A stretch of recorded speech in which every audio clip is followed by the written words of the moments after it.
Vexana, Aurora, yan para magkapantay ngayon. Ngayon naman naisip ko actually for Blacklist International, bagay din yung Crocs. Kung bahala na sila kung sila ilalagay. Claude Louis. Okay, a lot of Louis today. Kanina meron din.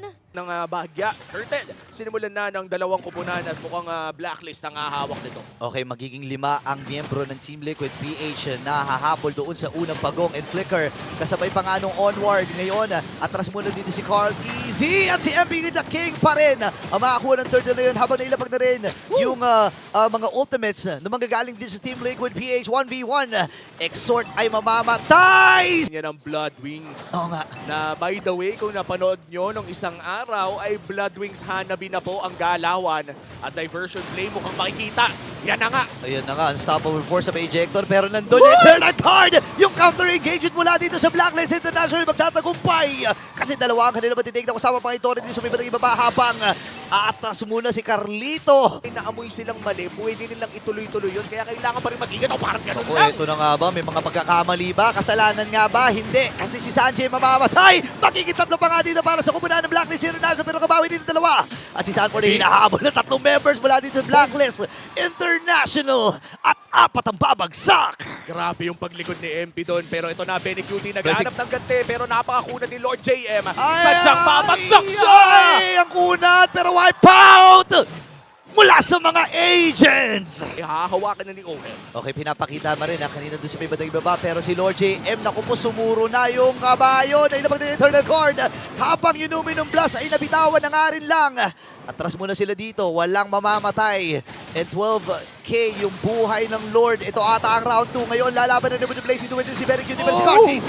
Carlito pa rin ang makakakuha ng Lord na yun. Habang si Benny Cutie makakakuha rin ng isa. Ohem, makakabawi din naman pero dalawang mamamatay. Pero si Ohem sinasayawan lang. At doon yung knock-up. Sanford with a double kill. Mamamatay din si Sanford doon. At nakakuha na naman si Carlito ng isa. Talon-talon na lang ang gold lead in Team Liquid Philippines. Finally finding that winning team fight. Kaya naman kontrolado na muli nila ang mapa at agarang binalibag ang Centaur. Aray ko po, minasahe. See you soon ka muna. Nagawa na nila ang forbidden teleportation jutsu. Pinakamalayong BMI pero andun na naman yung ejector play mula dito kay JP pero sila ay pupuntahan na ng Blacklist International. Katakas pa rin dito si JP, babagsak dalawa ang matutumba sa kanila and Sanji ay naisama pa nga rin doon. Atras muna si Carlito at dito na ang mga agents pero wala na uling mamamatay doon. Carlito ay pwedeng pumasok. Kaya lang papasukin na kagad nila. Tumaba doon yung charge. Dash out muna para kay Carlito at isusuko na nila itong Lord na ito. Pero may ejector play. Kaya lang mali ata yung ejector. Diversion! Hindi wala pa lang ejector play kasi nandun yung diversion play. Andito pa lang yung unstoppable force at tinutunaw na unti-unti. Si Aji bumabalik yung mga damage. Pero si Sanford nakakuha na rin ng isa. Habang si Chanji ay babawi din. Pilipinas mukhang Claude. Okay. Ayan na. Ayan na yung ejector. Ay, naku, natunaw kagad. May lalapag doon. Yung ultimate Eternal Guard as well. Pero walang dami nangyayari dito sa laban na ito. At tumama rin yung Luminum Blast Blazing Duet. Pinagsasaluhan na ito sila. Pero saan tumabalik? Bumabalik.